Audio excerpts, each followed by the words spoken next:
My fingers, they cut him off.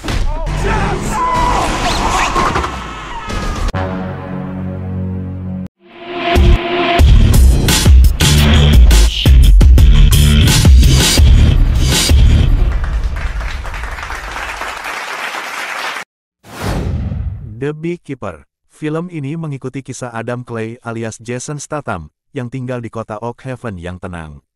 Di kota itu, dia menjalani kehidupan yang damai sebagai seorang peternak lebah. Namun, di balik penampilan luarnya yang tenang terdapat masa lalu yang sangat terkait dengan organisasi rahasia yang dikenal sebagai The Beekeeper. Adam Clay memang bukan sembarang peternak lebah. Ia adalah mantan anggota program khusus yang dikenal sebagai Beekeeper atau peternak lebah. Setelah berhenti bertugas, ia memutuskan untuk menjadi peternak lebah beneran dan menyewa lahan seorang wanita lansia bernama Eloise Parker. Bagi Adam, Eloise adalah sosok yang baik karena mau menerimanya. Ketika Eloise ditemukan bunuh diri di kediamannya, peternak lebah yang menyewa lahan Eloise menjadi tersangka pembunuhan. Adam dilanda kesedihan yang mendalam. Saat menggali lebih dalam hari-hari terakhir sebelum Eloise meninggal, Adam menemukan fakta ganjil, yaitu kematian Eloise bukanlah karena bunuh diri, melainkan konsekuensi tragis dari penipuan phishing canggih yang dirancang oleh organisasi kriminal yang kejam. Eloise bunuh diri karena menjadi korban penipuan. Semua tabungan pensiunnya ludes dicuri oleh kawanan penipu yang beroperasi secara online. Nobody's untouchable. Tidak terima atas perlakuan buruk para penipu terhadap Eloise yang tak terdaya, sang peternak lebah pun merancang pembalasan yang tak terduga.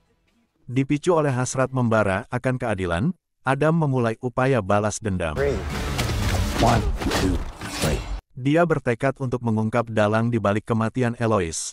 Will you stomp his ass out, please?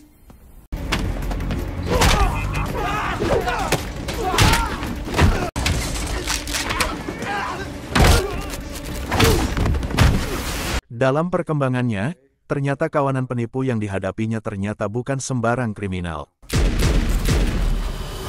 Jaringan mereka melibatkan orang-orang penting di dunia finansial, hingga pemerintahan. Ambisi balas dendam Adam, membawanya ke jalur pengkhianatan, penipuan, dan spionase berisiko tinggi, yang membuat batas antara sekutu dan musuh menjadi kabur. Adam menilai situasi yang ia hadapi adalah kegagalan sistem dalam menegakkan aturan. Maka, ia pun merasa harus bertindak, walau itu tampak seperti melawan sistem. Bahkan, ketika ia mengetahui bahwa musuh yang dihadapi melibatkan sosok penting, ia kembali pada filosofi lebah. Kalau perlu, sang ratu lebah pun harus dimusnahkan untuk meruntuhkan sistem yang sudah korup dan rusak. Adam bukanlah sosok penegak keadilan yang bekerja di dalam sistem dan mengikuti aturan. Sosoknya justru lebih tepat bergerak di luar sistem dengan cara-cara yang tidak biasa. Sosok Adam tampak begitu superior. Dalam suatu kesempatan, ia dapat mengalahkan sekelompok pasukan senjata dan taktik khusus atau SWAT, dengan kemampuan dan persenjataan di atas rata-rata. Padahal, ia hanya seorang diri dan tidak menggunakan senjata apapun. Straight through the back entrance. I figured I'd give the firefighters a break.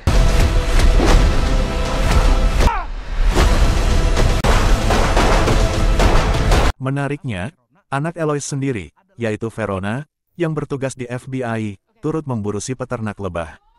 Perkara benar salah menjadi dilema bagi Verona. Di satu sisi, ia jelas menjadi pihak yang lebih berkepentingan dan menyimpan dendam terhadap siapapun yang bertanggung jawab atas kematian ibunya.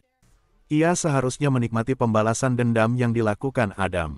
Namun, di sisi lain, sebagai penegak hukum, ia juga harus tunduk pada aturan dan menangkap Adam yang bertindak melawan hukum.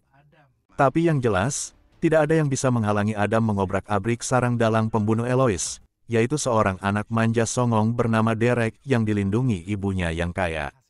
Sepasukan pembunuh bayaran pun tidak bisa melindunginya.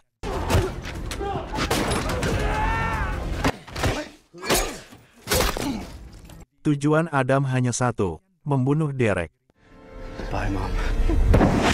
Film aksi yang sangat seru garapan sutradara David Ayer ini mendapat rating 6,4 di IMDb.